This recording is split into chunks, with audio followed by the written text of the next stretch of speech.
The Latin Network for the Development of Design Processes is a group of researchers, academics, students and businessmen of Latin language and culture who study and operate in a particular field of design known as design processes. They meet in the Latin Network Forum, conceived as an internationally specialized panel in order to debate and discuss their studies and experiences. The network was founded in 2008 with the manifesto Carta di Torino.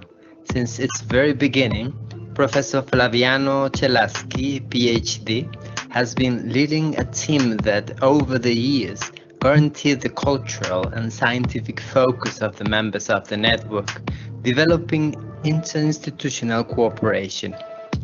Since its foundation, 6 forums have been held, and this year, Universidad Nacional de Colombia, sede Palmira, and Tecnológico de Monterrey join efforts to present it in a virtual format with Design and Territory, Emergencies and Conflicts as the main subject. Welcome to the Latin Network Forum. Enjoy the session we have prepared for you.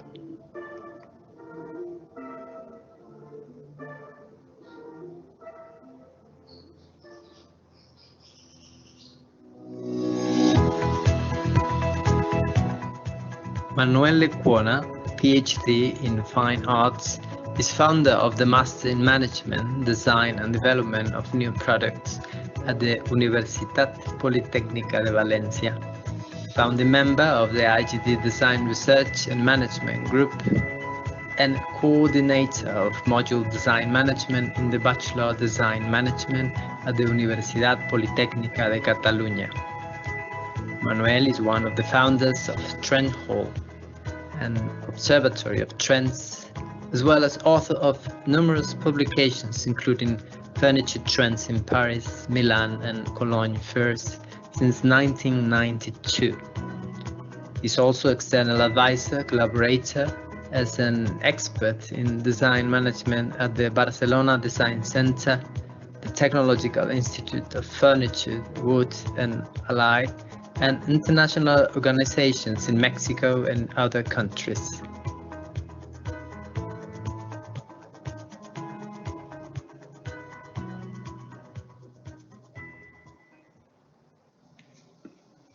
Muy buen día.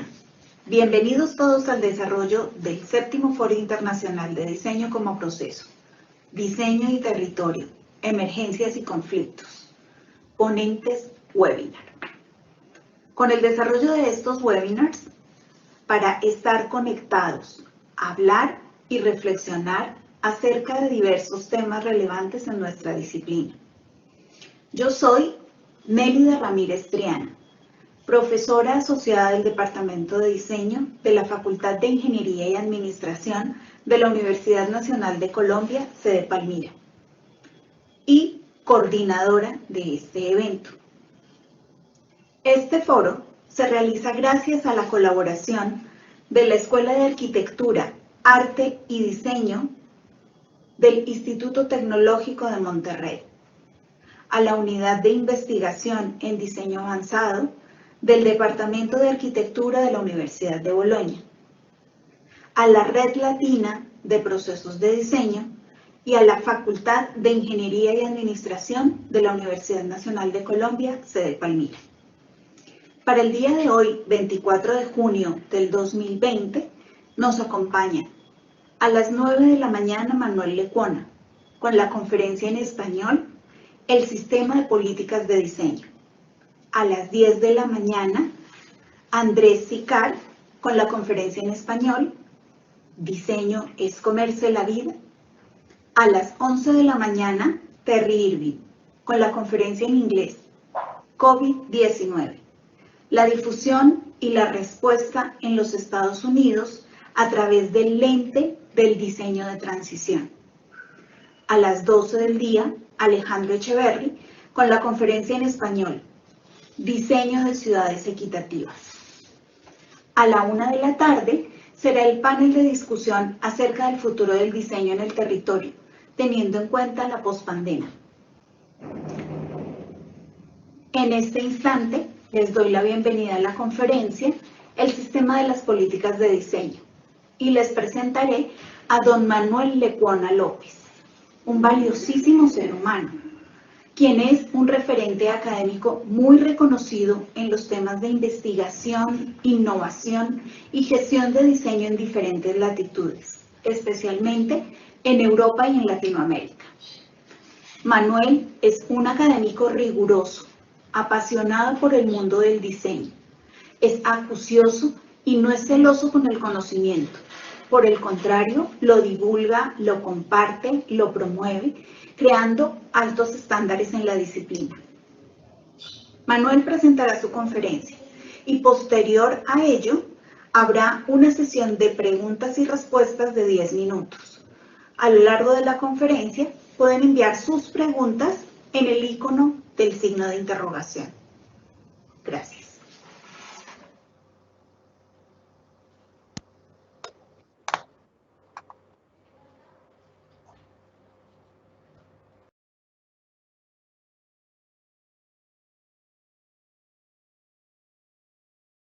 Buenos días, buenas tardes de aquí en Latitudes España. Ante una circunstancia como la que nos está en este momento, digamos que creando problemas como es el coronavirus, nos hubiera permitido en otras circunstancias de realizar esta actividad de una forma presencial, con un contacto directo, que siempre es mucho más interesante. Sabéis que el aprendizaje es mucho mayor y se fija mejor en la memoria a través de esas experiencias. Y bueno, voy a estar con vosotros en un periodo de 30 minutos intentando desplegar un problema inherente quizás a lo que son las realidades de aquellos ámbitos donde desarrollamos el diseño todos nosotros. El título, como veis ahí, es el sistema diseño, territorio de las políticas del diseño. Mi único interés es intentar transmitiros inquietudes, quizás algunas interrogantes y sobre todo el ánimo o la intencionalidad de que os acerquéis al territorio de las políticas del diseño, siempre observándolo desde el sistema diseño que cada uno tenemos en nuestras respectivas latitudes. Yo creo que hay una cuestión de contexto de partida que deberíamos de tener presente, que me gustaría que quedara bastante clarificada, y es que a medida que la globalización ha generado mucha más competitividad dentro de los diferentes países que están insertadas en ella, se han visto, digamos, que necesidades específicas. El hecho de la caída de las barreras de comunicación, como os planteo ahí, las aperturas de mercados, la movilidad de capitales sin control, el tema de los flujos intensivos de mercancías, los flujos intensivos de personas, etcétera. Todo eso realmente a lo que ha llevado es a tener que comprender perfectamente qué es lo que está aconteciendo, cuáles son las nuevas caracterizaciones de nuestro territorio de exploración, de investigación y de actuación, y qué es lo que debíamos de tomar como referente o como fundamentalmente premisa para empezar a plantear una transformación, un avance, etcétera.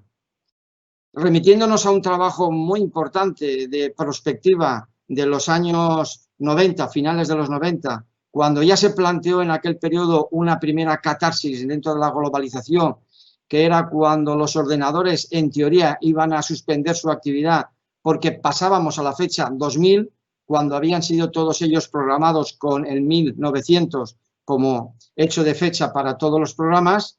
Se realiza un trabajo de observación de los futuribles, en este caso el que desarrolló Sophie con Frédéric Loé o con Gerard Lessé, altamente interesante y que nos da pie a entender ese concepto de la sociedad de los flujos y de la territorialidad.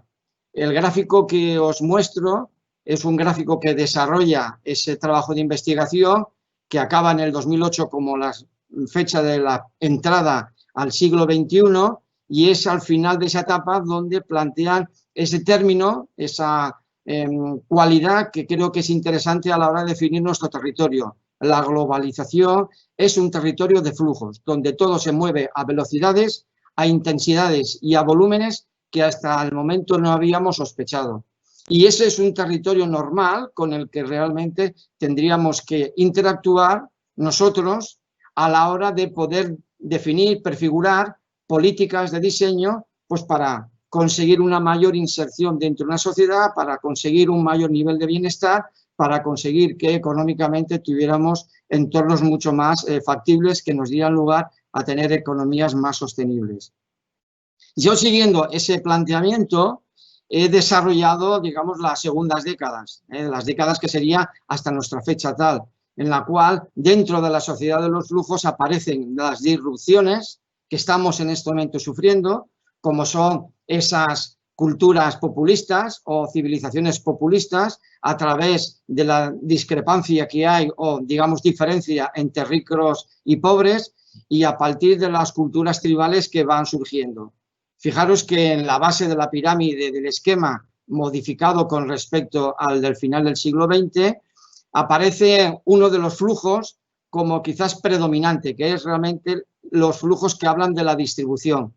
Y bueno, lo hemos visto en este momento, o lo hemos sufrido.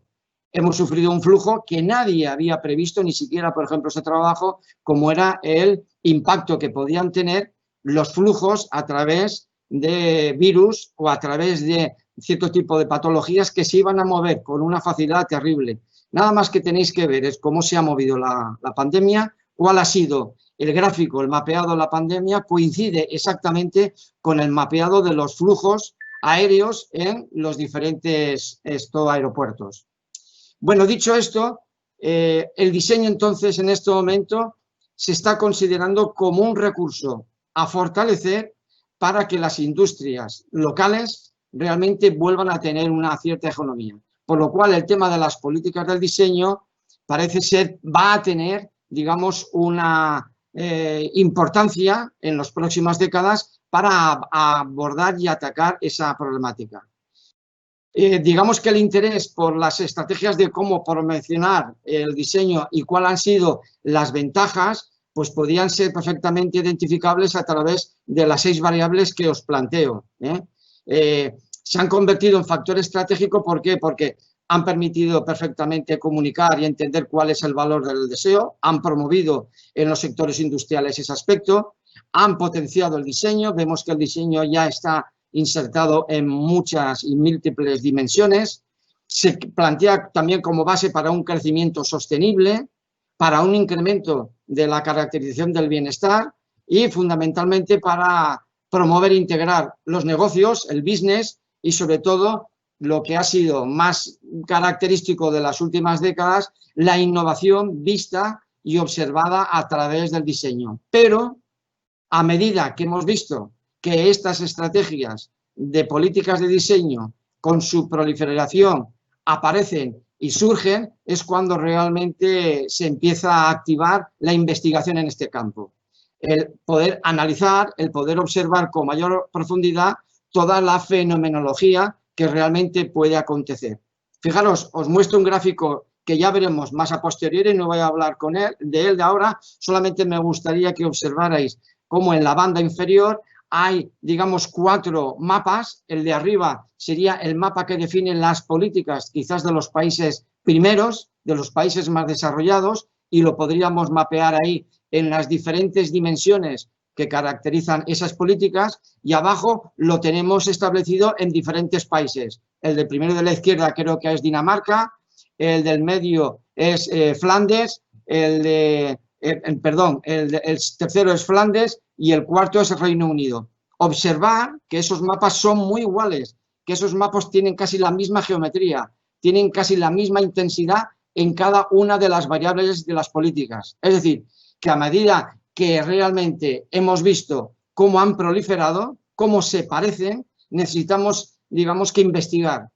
Yo planteo que de alguna forma el establecer herramientas, el utilizar herramientas, el desarrollar herramientas que nos permitan de alguna manera establecer comparativas, eso nos permitiría estar, digamos, que integrados y, digamos, que amparados dentro de una conexión mucho más global. Tendríamos mucho más elementos de referencia.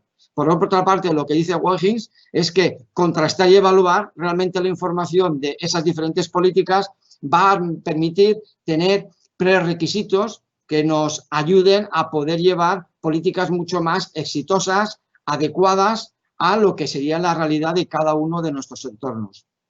Yo, por la experiencia a través de diferentes labores de campo, es decir, de participar en diferentes proyectos de programas de políticas de diseño, he llegado a establecer o he llegado a observar que existe quizás 3 niveles de cómo realmente establecer el macroentorno de lo que van a ser las políticas y los marcos de las diferentes actividades del diseño. Hay uno primero que es el sistema, digamos, macro a nivel global. Por ejemplo, podría ser área euro como área económica, y que de alguna forma, como comprenderéis, tiene una complejidad muy grande, dado que hay que interrelacionar a múltiples factores que están posicionados en diferentes países, con diferentes conductas y fundamentalmente con diferentes culturas, características estratégicas, etc. Hay un segundo nivel, que es el sistema diseño país, quizás es el que está más implementado, es el que observamos que todos los países, como veíamos en la fotografía o en la transparencia anterior, cómo realmente cada país tiene su sistema específico que le permite desarrollar sus políticas concretas. Y por último, habría el tercer nivel, que sería el sistema región o ciudad, como planteamiento a posibles opciones de cómo abordar el desarrollo de las políticas del diseño en unos entornos como son los actuales disruptivos y ante algunas de las premisas que vamos a desplegar en este momento. A nivel de sistema país, abordar, por ejemplo, sistema Colombia, abordar el sistema Ecuador, sistema México, para las políticas específicas de cada uno de ellos, nos obligaría a tener realmente un entorno altamente estabilizado. ¿Qué más nos pediría? Pues bueno, que hubiese posibilidades de proyección en el tiempo, es decir, que no fuera una acción ahora puntual y que eso realmente no tuviera la posibilidad de generar en el futuro otro tipo de actuaciones o quizás modificar las realidades y abrir otros aspectos que pudieran ser importantes, en este caso, pues para el territorio del diseño, territorio de la economía, el territorio del desarrollo social, etcétera. Sería importantísimo y sería inevitable el tener que identificar a todos los agentes que realmente van a estar involucrados dentro de ese sistema diseño país para poder desarrollar sus políticas específicas. Y tenía que haber, por supuesto, un consenso o una misma manera de interpretación de todos aquellos aspectos que definen, acotan la variable diseño, que sabéis muy bien como yo, si acontecemos o nos acercamos al ADN del diseño, que realmente el diseño es tecnología, que realmente el diseño es proceso, que realmente el diseño es innovación, etcétera, etcétera, y todas esas dimensiones deberían de estar consensuadas, homogéneamente entendidas, para poder de alguna forma operar cada uno de los agentes de manera efectiva y eficiente a la hora de poder cumplir objetivos y requisitos. Y, por supuesto, las políticas tendrían que estar operando en las 3 variables que hasta la fecha han sido objeto de todas las políticas de diseño, como son todas las variables sociales, que se mueven a través de las mutaciones sociológicas que están aconteciendo, que han acontecido en las 2 últimas décadas con toda la implementación de la globalización, todas las características de las economías, cómo se han reestructurado y, por supuesto, las culturales, las caracterizaciones que cada una de las áreas en su aspecto fundamentalmente local genera como elemento distintivo, como elemento, digamos, señal ética o marca o imagen de un territorio. Por último, siempre las políticas habría que estar trabajándolas con una temporización de corto, medio y largo plazo, para poder fundamentalmente llegar a cubrir perfectamente todas esas expectativas. Quizás hacer referencia a 2 grandes investigadores, en el caso de Gisèle Raulich, cómo realmente enfatiza en este tipo de cuestiones, al decirnos cómo realmente la inestabilidad burocrática y política de ciertos países, como ella plantea India y Brasil en los estudios que ella ha realizado, frente a otras que son sistemas que son continuos, que son sistémicos, que están fundamentalmente actuando en la caracterización de algo que tiene continuidad, como es el que analizó de Corea del Sur, son los que de alguna forma establecen como características para poder tener políticas económicas y sociales que van a ser clave para esos países. Y el trabajo de Matobé, es decir, una tesis doctoral leída el año pasado en el territorio de Ecuador, como nos venía a decir la dificultad que habíamos observado en el territorio de Latinoamérica a la hora de desarrollar políticas de diseño país, y que entonces frente a esa, digamos, incapacidad o a esa dificultad, quizás el desarrollar políticas, territorio, políticas, ciudad, pudiera ser una salida importante o una vía para desbloquear quizás la posibilidad de poder implementar las políticas.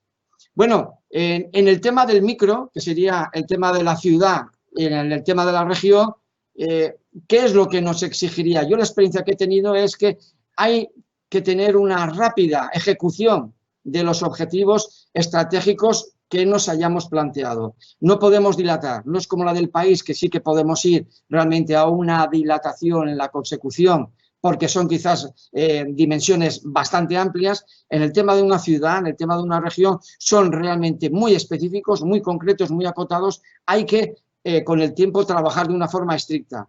Son realmente necesarias la capacidad de ser muy eficientes en la reestructuración de los esfuerzos, de todos aquellos recursos que vayamos a tener que realizar, tanto económicos como fundamentalmente de recursos humanos, de disponibilidad de infraestructuras, etcétera. Muy importante es la proximidad, dado que el carácter de espacio concreto exige realmente tener un mayor nivel de empatía para poder, digamos, que interactuar con todos esos agentes que van a ser, digamos, territorios, empresas y personas que tienen nombres y apellidos, y tenemos que de alguna forma mantener una relación de contacto muy estrecho, digamos, con un planteamiento muy anímico. Hay que tener, por supuesto, una visión, como ocurría en el nivel medio, de coincidir en cómo interpretamos las variables del diseño dentro de todo ese múltiple, ingente recurso de empresas y de personas. Y, por supuesto, tiene que ser un territorio concreto y abordable, tiene que ser una dimensión de una ciudad que los objetivos que nos planteemos, que las estrategias que queramos llegar a conseguir sean realmente abordables, puedan perfectamente llegar a ser desarrollables. Muchas veces hemos concurrido en proyectos, como mostraremos ahora algunos, en los cuales la estrategia y los objetivos eran realmente inasumibles y son, digamos, causas para que no se lleguen a producir. Y por último, es que realmente hay que operar a través de agentes que estén realmente viviendo y operando en el territorio. No vale venir de otras latitudes, desembarcar de otro tipo de culturas, de otro tipo de desarrollos económicos y venir aquí y de alguna forma intentar soslayar, evitar todos los posibles problemas y no entrar fundamentalmente en la corrección de esas situaciones. Bueno, quizás algunos ejemplos. Voy a empezar por algunos países desarrollados, en concreto os voy a poner algunos ejemplos que son específicos de España, en los cuales yo he participado y que realmente han dado políticas en las cuales su ejecución no ha sido exitosa. En primer lugar, os hablaré del DDI, que fue la Sociedad Estatal para el Desarrollo Industrial y el Diseño, años 90. Fijaros en la parte izquierda que os digo que es un proyecto muy, muy ambicioso, 2.000 empresas que nunca hayan trabajado con diseño, 2.000 millones de aquella época de pesetas en inversión, a ejecutar en 5 años, con una auditoría valorativa de lo que realmente era cada empresa receptora de esa, digamos, implementación. Y, por supuesto, como estrategia, se planteaba el generar diseño, marca o imagen país, es decir, llegar a configurar ese tipo de impronta, desarrollar y modernizar el sector de producto final o de bienes de consumo inmediato de servicios. Y, por último, comentaros que realmente al segundo año este proyecto se diluyó, se paralizó porque se observó que era imposible abordar ese tipo de cuestiones. ¿Qué es lo que pasó con respecto a los indicadores que os he planteado anteriormente? Sí, el entorno estaba estabilizado, España estaba entrando en la democratización, había un ímpetu y una ansia importante a nivel sociológico, a nivel político y económico por materializar un país plenamente integrado en Europa, y sí que teníamos un entorno, pero había posibilidades de proyección en el tiempo. Y allí había muchos interrogantes. ¿Por qué? Porque teníamos un país que estaba baldío, un país que no tenía nada programado, un país que no estaba realmente estructurado en todas sus posibles dimensiones. ¿Se identificaron todos los agentes? No, no teníamos un mapa del sistema Diseño España. No sabíamos, solamente se incidió sobre diseñadores que iban a ser los que iban a hacer las auditorías y empresas que pudieran integrar el diseño por primera vez. Y nada más, no había ninguna agente más dentro del sistema que veremos más adelante. Eso realmente es algo, digamos, inasumible. Creación y consenso de interpretación. No había realmente un consenso con respecto al diseño. Cada uno de los agentes, en este caso diseñadores y empresa, y cada empresa de cada sector, entendía el diseño, observaba el diseño desde premisas completamente distintas. Luego, había dificultades en la comunicación de los objetivos, Operar en variables sociales y económicas y culturales, no, básicamente era un proyecto dirigido a los factores económicos. Conseguir que las empresas se consolidaran a través de incorporación del diseño para conseguir mejores líneas de productos, para conseguir exportar con una mayor eficacia. Y por último, ¿había estabilidad para aplicar políticas a corto, medio y largo plazo? No había estabilidad para poder hacerlo. A nivel político, a nivel gubernamental, estábamos en un momento de cambio y esas cuestiones no se podían garantizar. Otro caso sería el de la Comunidad Valenciana, la comunidad en la cual estoy viviendo yo, es decir, donde vivo desde hace ya aproximadamente casi 60 años. En esa comunidad, en los años 80, se generó, digamos, una política importante de empezar a integrar el diseño a través de la construcción de una red, la REDIT que se llamaba, que es la red de institutos tecnológicos que tenéis mapeados en el mapa de la Comunidad Valenciana. Observar que son institutos tecnológicos de los diferentes sectores que entran dentro de esa economía de bienes y productos de consumo inmediato y que entran desde la cerámica decorativa, cerámica para la construcción, textil, mueble, iluminación, tema de embalaje, etcétera, etcétera. Bueno, el proyecto ocurrió algo similar al que os he mostrado del DDI. Realmente no había un entorno altamente estabilizado, políticamente éramos todavía muy jóvenes, las políticas industriales no estaban del todo configuradas, luego realmente no había un entorno que permitiera esa, digamos, estabilidad. Posibilidades de proyección en el tiempo, la incertidumbre era, como en el caso del DDI, amplia, y la identificación de todos los agentes, lo mismo, no teníamos el sistema, diseño, que nos permitiera poner sobre un mismo mapa a todos los agentes y ver la interdependencia o interrelación existente entre todos ellos. ¿Operaban con las variables? No, operamos fundamentalmente en las variables económicas, que eran las que más, digamos, denotaban o más movían al colectivo político y social e industrial. Y, por supuesto, no había tampoco una estabilidad a corto y medio plazo para poder llevarlas adelante.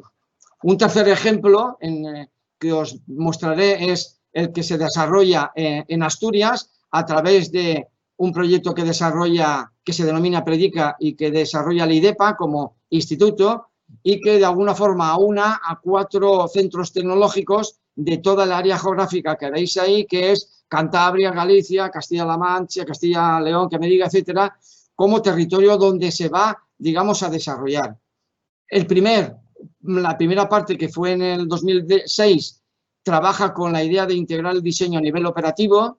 Se realizan 80 auditorías, se hacen 80 acciones específicas y concretas para verificar si realmente la empresa puede llevar a cabo. Se documenta a través de una guía como la que veis ahí, la guía de diseño industrial, que fue una conclusión o como resumen de todo lo que se hizo. También se hizo una primera exploración de lo que sería el diseño industrial en Asturias, que sería casi como una acción de identificar un primer sistema diseño Asturias, y también hubieron otras publicaciones que fueron colaterales. Lo importante de este proyecto es que fue un proyecto reconocido por la Unión Europea como un caso de buenas prácticas, dado que se comunicaba de forma eficiente los resultados obtenidos y aquellas cuestiones que de alguna forma podían ser medibles a cualquiera que se acercara al proyecto para intentar a lo mejor replicarlo o para intentar, digamos, que desarrollarlo.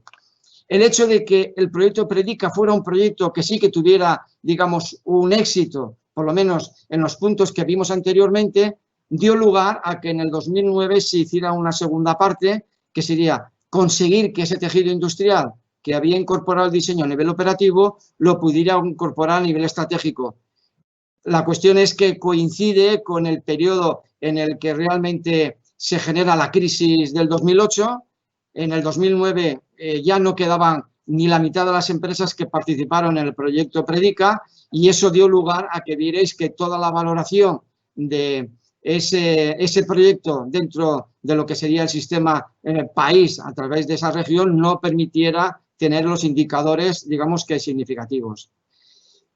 Y ahí me remito de nuevo a las aportaciones que nos hace Rauli cuando realmente desde su experiencia y desde su expertise dentro de las políticas de diseño nos avanza ante la necesidad que la manera de percibir las buenas prácticas siempre se debe dar lugar a través de las publicaciones y de las comunicaciones muy detalladas, observando los aspectos que hayan sido erróneos, los resultados obtenidos, si han sido favorables, han sido realmente y han ido más allá de los que tendríamos que tener, y que realmente deberían de ser esas buenas prácticas las que realmente permitieran quizás el poder replicar. Quizás en ese periodo en el cual estamos, el año 2009, todavía en España no tenemos hecho un levantamiento del sistema diseño, en cambio sí que teníamos el desarrollo o la implementación del rol del diseño dentro del sistema innovación, es decir, supeditando al diseño a la innovación a través de los indicadores de manual de Frascati o el de manual de Oslo, que establecen perfectamente el sistema de innovación. Veíamos realmente cómo nos empezaban a identificar, a caracterizar a esos agentes dentro de lo que podía ser el paralelismo que permitiera identificar las características del sistema de diseño. Países no desarrollados que están imitando y practicando quizás praxis que han sido exitosas. Yo creo que el replicar no es realmente factible. Es, yo creo, una actitud muy rebatible. ¿Por qué? Porque habitualmente cuando replicamos no lo hacemos analizando concretamente el contexto donde se ha realizado ni teniendo un dominio del contexto donde voy a actualizar. También, volviendo a parafrasear a Huggins, como anteriormente lo hemos hecho, fijaros que él realmente establece que en esa acción de la necesidad de la combinación de los requerimientos de la competitividad permite, obliga a que haya una mayor interacción y vinculación con lo que son realmente las políticas específicas del territorio, es decir, que tienen que ser ad hoc, que tienen que ser específicas, que no valen las fórmulas genéricas. Yo creo que las limitaciones, entonces, exitosas de países desarrollados a la hora de ignorar realmente esos aspectos han podido ser que no han tenido en cuenta esa estabilidad, que no tienen claro los intereses nacionales que se tienen con respecto al diseño, bien sea social, bien sea cultural, bien sea económico, que la cultura específica no es la misma, el empresariado o los sectores empresariales no son los mismos, etcétera, etcétera. Os pondré algunos ejemplos. En el caso, por ejemplo, de México, a través de ProMéxico y con Afanjal, Canacintra y la Unión Europea, por supuesto que es la que él financia, estuve, digamos, alrededor de unos 6 meses en el territorio, moviéndome por los estados de Chihuahua, Jalisco, México DF, San Luis Potosí y Querétaro. Era el sector de mueble, se pretendía a través de una primera auditoría hacer una diagnosis de cómo realmente el diseño debería de incorporarse o premisas para incorporarlo y sobre todo para llevarlo a un territorio como era el mercado de la Unión Europea. Veréis que realmente entre las premisas que hemos utilizado anteriormente de lo que es exigible a través del sistema diseño de esas políticas de país, veamos que en todos esos estados no se podían, digamos, que garantizar o cumplir cada uno de esos aspectos. Posteriormente se trabaja con Guanajuato y con Durango en el sector mueblero y el último proyecto en el que interactuó fue el de la UTM Barcelona Centro de Diseño en Mérida con el sector de la miel dentro de Yucatán. Digamos que acontece lo mismo. En ese territorio no se dan en su conjunto las premisas que deberían de ser garantizables para que realmente los proyectos se pudieran conseguir a un término adecuado. Fijaros que la experiencia que os he mostrado tanto en España con la experiencia observada en otro país, digamos un entorno continental completamente distinto, podríamos decir que ha sido paralela por quizás esas carencias básicas o de a priori debían de establecerse y que realmente no han permitido garantizar. Lo que veis ahí es quizás una representación de todas las políticas de todos los países primeros o más avanzados y que de alguna forma, superponiéndolas, nos permite generar un modelo de definir que cualquier política que quisiera homologarse a los estándares de estos países tendría que operar en esas iniciativas o en esas acciones para poder, digamos, tener, digamos, que posibles garantías de afrontar objetivos que fueran plausibles. Es inasumible que fuéramos a despejar cada una de estas cuestiones. Hay bastante literatura, hay 2 artículos publicados y hay una tesis doctoral y en las cuales tenéis las referencias en la base de las diapositivas, podéis perfectamente entrar a ellos. Lo que quisiera que vierais era esto, lo que os habíamos montado anteriormente. Este gráfico de arriba es, digamos, la musculación del esqueleto que hay anteriormente.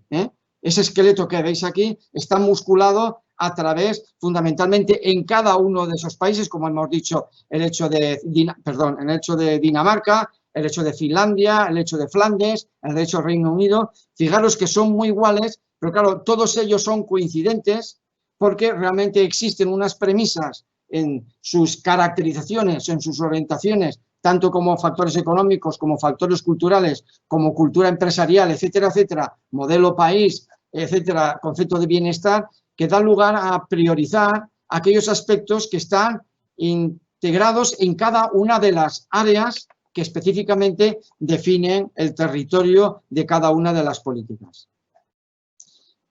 ¿Por qué entonces seguimos hablando de que es necesario las políticas de diseño? Porque, bueno, a través de eso hemos identificado quizás 12 categorías que nos podrían decir cómo realmente a través de esas políticas podríamos ayudar, podríamos avanzar, podríamos acelerar fundamentalmente el desarrollo de una manera específica al territorio donde estoy ensamblado, tanto a nivel nacional como a nivel local. Tenemos que las políticas son realmente un apoyo de gobierno y de instituciones, es decir, ese agente está integrado en las políticas.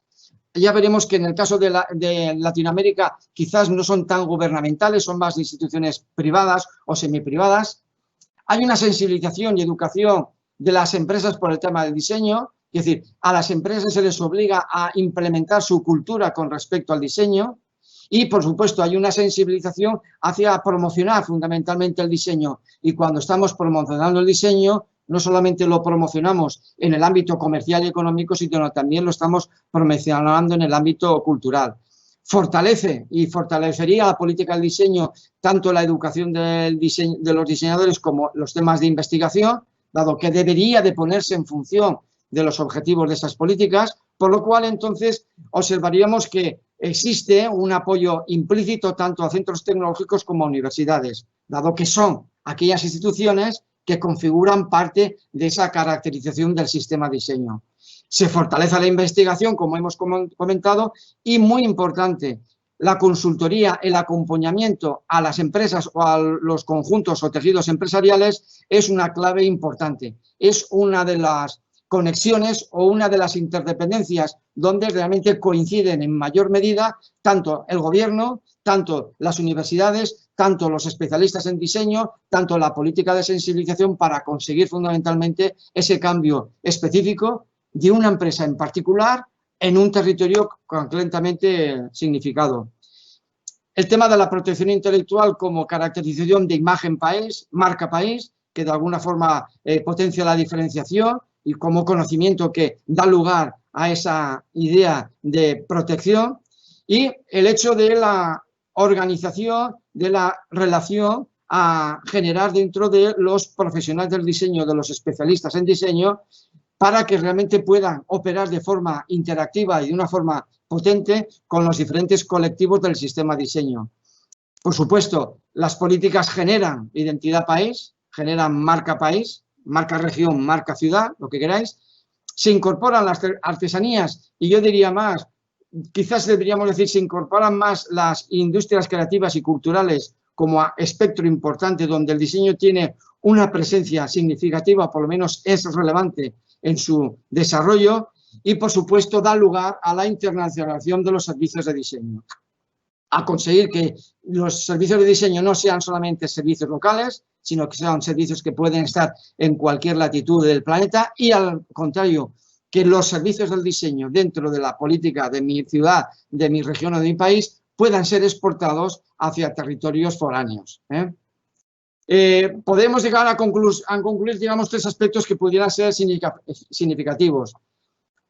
El hecho de que las economías más avanzadas, los países más desarrollados, hayan aumentado en las políticas del diseño a otros territorios que no sean el meramente económico, sino que sea el de la inclusión social, la sostenibilidad y el desarrollo urbano, nos dice que realmente lo que comentábamos anteriormente, la proyección de las políticas no se acaba en el territorio económico, sino que va a tener proyección fundamentalmente a otros territorios, y que lo que van a hacer con esa inclusión social, con la sostenibilidad y el desarrollo urbano, seguir implementando la capacidad del desarrollo de una cultura, de un territorio, de un país.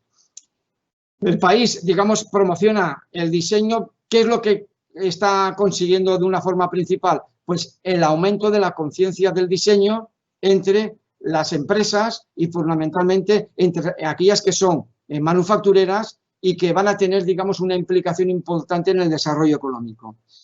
Hay una máxima que deberíamos de entender y que quizás nos pueda resultar al principio complicada, pero el diseño se hace en la empresa, como dice Gino Finicio, y la empresa se hace en el diseño.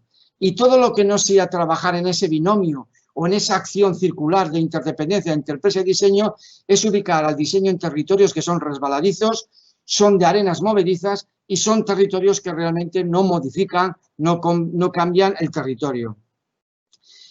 Tenemos que decir que entonces en los países en desarrollo los gobiernos no están fundamentalmente explotando el diseño como potencial para contribuir a las mejoras de la calidad de las vidas, sino que están fundamentalmente orientados a conseguir las ventajas fundamentalmente, digamos que económicas. Pasamos entonces ya al tema del sistema. Del tema quizás de las políticas hemos dado ya una serie de pinceladas y tenemos ya una serie de aspectos por los cuales podríamos entrar en una discusión, en una implementación, en el perfilar, digamos, algunos aspectos que nos permitieran llegar a determinarla con mayor exactitud. Y el otro territorio sería el sistema de diseño. Es decir, ¿por qué mapear el sistema de diseño? Es tan importante el mapear el sistema de diseño. Quizás hemos dejado ya algunas cuestiones ahí lanzadas. Yo creo que ahora deberíamos un poco profundizar más en este planteamiento. Hay un proyecto importante en el cual se nos viene a reflejar lo que realmente es la caracterización del concepto de sistema. Yo soy más partidario de llamar sistemas. A nivel coloquial, a nivel, digamos, de ciertos trabajos y ciertas áreas, se ha implementado el término ecosistema. A mí el eco es otra cosa, es contaminar, es confundir, pero bueno, el hecho de que los ecosistemas estallan y hayan sido, digamos, bastante, digamos, que amplificados, es porque realmente a través de aquellos que están investigando y aquellos que han podido ser responsables en las políticas del diseño, cómo identificar a todos aquellos actores que de alguna forma van a tener que hacer acciones específicas dentro de cada una de las políticas. Necesito agrupar. Si no tengo a ese colectivo de agentes, no puedo, digamos, cooperar. Y cuidado, el sistema de diseño es tan importante para una política como para una empresa. Una empresa que quiera interactuar con el entorno y haya incorporado el diseño necesita entender cuál es el sistema de diseño donde está insertado para poder valerse de todos aquellos elementos de eficiencia, de posibilidades, de apoyatura que me da el sistema para poder cumplir objetivos específicos. El sistema entonces es un territorio que de forma natural va a permitir inducir, extraer, generar las políticas de diseño. Es un territorio también que lo que está potenciando es que trabajemos en red. Muchas de las políticas de diseño que os he mostrado anteriormente, por ejemplo las de México, no eran políticas establecidas a través de un sistema de diseño, sino que eran políticas puntuales, que quizás una agrupación de fabricantes de madera, a través de los diferentes estados donde estaba implementada, pretendía generar un cambio, pretendía generar una aceleración, etc. Pero no se trabajaba en red. Ibas allí, O actuabas con una empresa, pero no interactuabas con el resto de agentes con los que la empresa sí iba a ver obligados a tener que interactuar de manera significativa. Permite compartir conocimientos y habilidades y, por supuesto, origina conexiones entre actores, entre los centros de promoción, las instituciones educativas, en fin, con los elementos que hemos visto anteriormente. Fijaros que el Sistema Nacional de Diseño en las economías avanzadas permite liderazgo en los procesos de las políticas y, sobre todo, un control sobre los programas, mientras que, fundamentalmente, en aquellos países como los que son emergentes, que todavía no tienen, digamos, ese planteamiento de ser países de economías avanzadas, de alguna forma se están basando en lo que son las instituciones privadas y, digamos, que hay falta de coordinación, falta de sinergias, muchas incertidumbres, etcétera. Mostrados, por ejemplo, el último mapa del sistema de diseño realizado en España a través de un proyecto desarrollado en la Unión Europea que pretendía pues, a que las empresas pequeñas y medianas tuvieran perfectamente identificado ese mapa, que pudieran ser más rentables, crecer mucho más rápido y mejorar. Una cuantificación de algunos de los efectos, fenómenos que generaba el sistema que se estaba explorando a nivel concreto de este sistema España y un mapeado, una estructura que a mí personalmente no me agrada mucho porque no es una estructura que dé lugar a que estemos viendo las interdependencias. Pero bueno, están recogidos quizás los factores que pudieran ser o agentes más importantes. Y mucho menos me interesa el mapeado final de cada una de las áreas. Por ejemplo, este corresponde al mapa del sistema de diseño de Cataluña, este corresponde al de Galicia, todo eso en España, y este, por ejemplo, corresponde al de Flandes. Bueno, sí, es un índice, es quizás una clasificación de aquellos aspectos que están determinados en cada uno de los agentes, pero no llegamos a vislumbrar cómo se han interrelacionado, cómo se han, digamos, llegado a ensamblar. ¿Por qué entonces el binomio sistema diseño y política diseño? Yo creo que el sistema diseño, lo hemos entendido claramente, es el mapa que reúne a todos aquellos que van a estar implicados con la acción del diseño, sean empresas, sean diseñadores, sean instituciones, etcétera, etcétera. Bueno, yo creo que la experiencia nos dice que el sistema diseño desarrolla fundamentalmente las políticas, es decir, las políticas en diseño son parte del sistema diseño y el sistema diseño se desarrolla a través de las políticas, crece a través de las políticas.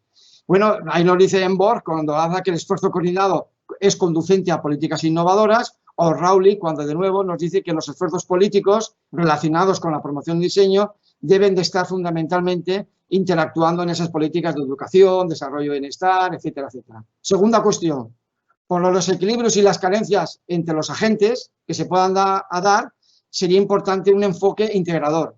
Intentar eliminar el sistema de diseño nos permitiría, digamos, de alguna forma, eliminar esos desequilibrios, que es lo que nos viene a plantear de nuevo Rowley cuando nos habla desde su análisis comparativo de sistemas y políticas de diseño a nivel internacional, cómo realmente se producen y es importante a la hora de conseguir. ¿Y hasta cuándo vamos a poder o deben de ser, digamos, observables? Yo creo que, dado que el conocimiento se intercambia y con la globalización a través de todos los soportes eso se va generando, eso es lo que hace fundamentalmente a que realmente el conocimiento sea altamente efectivo y altamente traspasable. El esfuerzo coordinado conduce, por supuesto, a políticas innovadoras y, bueno, pues es un enfoque claramente integrado que permite perfectamente experimentación de mejoras o, como dice de forma directa Rowley, el esfuerzo para promover el uso del diseño por parte de la industria no será realmente efectivo a menos que sea una parte integrada en la política de diseño. En última instancia, hasta que realmente las empresas, los, digamos, agentes no tengan realmente la capacidad de ser proactivos, realmente el sistema de diseño tendrá que implementarse. Y os dejo ya como final quizás una cuestión que os haga reflexionar sobre lo que os he intentado explicar hasta el momento. Fijaros en el sistema diseño o la caracterización del sistema diseño Italia. Yo no lo he visto nunca mapeado, nunca lo he visto referenciado. ¿Por qué? Porque todos los agentes que configurarían un sistema diseño en Italia son todos proactivos.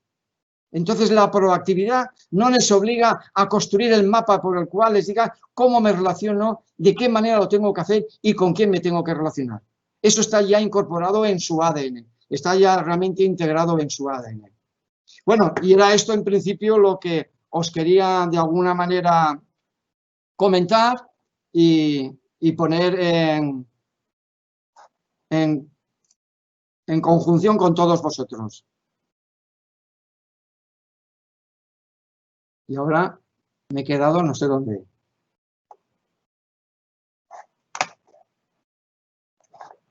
Hola Manuel, ya podemos pasar a las preguntas. Ah, vale. Es que como no veía en la pantalla nada, no sabía. Muy bien. A ver, tengo aquí una primera, no sé si es la primera. La primera del todo es de Miguel Sánchez Barea. Este era el tiempo que tenía yo aquí, el chivato. Nos dice, muchas gracias, profesor. A fecha del 2020, ¿de qué manera considera usted el producto de diseño industrial debe incluir políticas que mitiguen su impacto en el medio ambiente al haber cumplido su vida útil? Yo creo que es una cuestión ya, o por lo menos para nuestro territorio, aunque no se esté implementando de forma eficiente lo que denominamos como economía circular o lo que serían las pautas de buen comportamiento medioambiental, cualquier producto que en este momento tuviera que ser pensado, todas las variables medioambientales tenían que estar perfectamente implementadas. Yo lo que pasa es que quizás el hecho de la pandemia nos va a hacer perder en algo algunas de las acciones que habíamos emprendido al respecto para llegar a un mayor nivel de implementación. Lo estamos viendo, el hecho de la pandemia ha generado de nuevo otra área de contaminación preocupante, el tema de las mascarillas, los guantes, etcétera, está generando de nuevo una amplia, digamos, emisión de residuos que no sabemos muy bien cómo se van a reciclar, cómo realmente los vamos a poder, digamos, que integrar dentro de un proceso para que realmente no produzca impacto al medio ambiente. Terminando la pregunta, ¿no sería asumible lanzar un producto al mercado, un producto, un servicio, si realmente leemos las expectativas del usuario, del consumidor, nos está pidiendo cada vez un mayor respeto desde nuestra empresa, desde nuestra cultura industrial, desde nuestro sector, desde nuestra política institucional? No debería de ser asumible que saliera al mercado un producto que no pudiera tener certificado o garantizado unos índices importantes. No sé si con eso habré respondido, yo creo que sí a la pregunta. Muchas gracias, profesor. En Colombia no dice quién es, dice, hay cierta resistencia sistemática al potencial del diseño. ¿Cuál sería el proceso que debería ponerse en marcha para hacer posibles estos avances? ¿Cómo convencer a la administración local de esta importancia?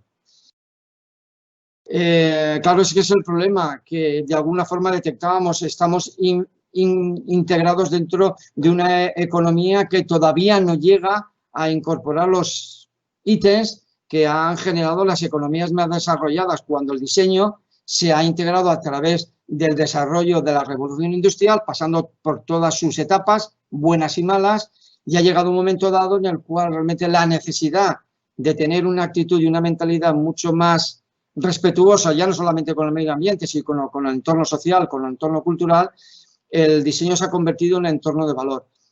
Si no tenemos a las instituciones públicas en paralelo o al lado nuestro, ese es un escollo insalvable y que de alguna forma deberíamos hacer políticas específicas para poder, digamos, que mitigar esa oposición o esa actitud refractaria. Yo diría que quizás sería más aconsejable pasar del sistema país, quizás pasar del sistema región, sería ya mucho decir en el contexto latinoamericano. Yo me centraría en el sistema ciudad. Que cada ciudad, por ejemplo, Ecuador, Guayaquil, porque es un tema que conozco por el tema de la tesis doctoral, tenía todos los requisitos realmente como para desarrollar sus propias políticas en base al sistema, digamos, diseño que caracterizaba la ciudad. Y con eso llegar a tener un dinamismo lo suficientemente importante como que para que en un periodo de 10 años tener realmente un posicionamiento importante de la economía, de la cultura, del bienestar social, etcétera, etcétera. Yo creo que hay que empezar a lo mejor la escalera por debajo e irnos a las cuestiones más cercanas, más próximas, donde somos los agentes los que somos, donde nos podemos convencer, donde podemos hacer, entre comillas, apostolado, podemos, digamos, generar esa cultura con respecto al diseño, podemos hacer un seguimiento inmediato, un seguimiento estrecho, y somos las mismas personas las que estamos viviendo diariamente y estamos, a su vez, interfiriendo en los cambios de actitudes. No olvidéis que una empresa, cuando tiene un agente externo, es un agente externo y esa gente de alguna forma observa cosas que son vicios o aspectos rutinarios, que son repeticiones sin ningún sentido. Cuando las planteas generan problemas de autoestima, problemas de rechazo. Hay que tener, digamos, un nivel de empatía, y el hecho de la territorialidad, el hecho de lo local, yo creo que pueda ser algo importante. Y más si nos metemos en áreas geográficas como las de Latinoamérica, que todo el tema de las culturas indígenas, de las culturas propias, tiene un valor tan grande, en contraposición a nosotros que somos cultura europea, somos iguales todos ya cortados por el mismo patrón. El cómo respetar esas acciones deberían dar lugar a políticas específicas para, en ese caso, una comarca, una región, quizás unas ciudades específicas que tuvieran, digamos, que ese carácter. Yo creo que el realizar esos proyectos, como nos decía Raulik, documentándolos bien, publicándolos y midiendo todos los factores, tanto económicos, de tiempo, de resultados, etcétera, y haciéndolos transparentes, es quizás donde podríamos conseguir quizás una mejor observación o, como se dice, un mejor entendimiento por parte de esas instituciones políticas que realmente son resistentes al tema del diseño. Hugo Gutiérrez me plantea, mi pregunta es si se debe desarrollar un proyecto de gestión desde la empresa o desde el gobierno local y el proponer políticas que permitan el crear un ecosistema de diseño.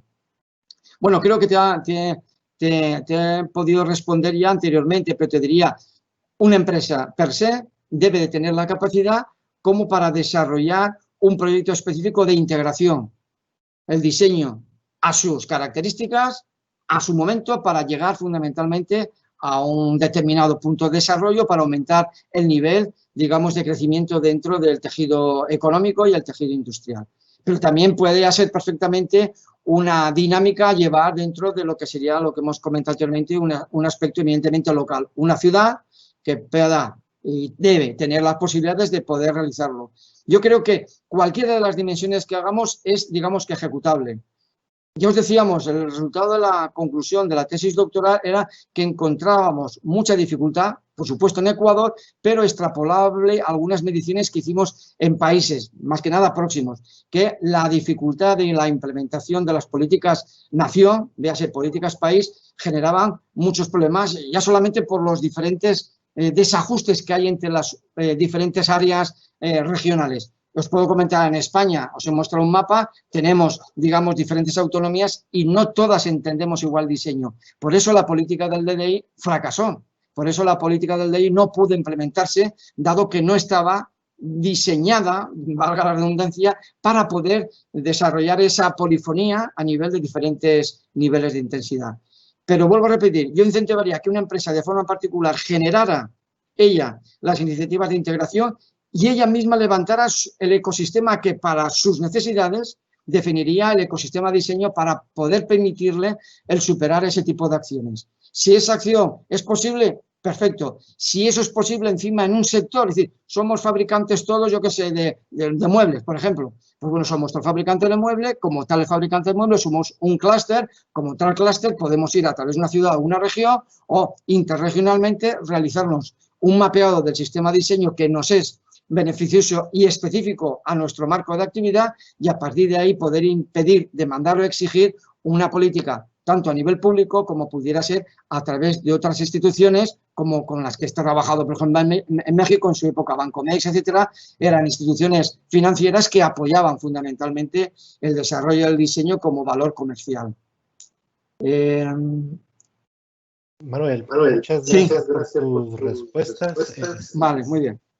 Y por tu ponencia muy interesante, pero ya se nos acabó el tiempo. Perfecto, muy bien. Bueno, pues estoy ya a disposición vuestro. En la última diapositiva estaban los correos. Si queréis mandar alguna a esto, en el correo os contestaré gustosamente. Gracias. Muchas gracias, Manuel, por tu participación. Esperamos que nos acompañen en el siguiente webinar ¿Diseño es comerse la vida? Con el profesor Andrés Sicar. Pueden encontrar más información en nuestras redes sociales o página web. Que tengan un excelente día.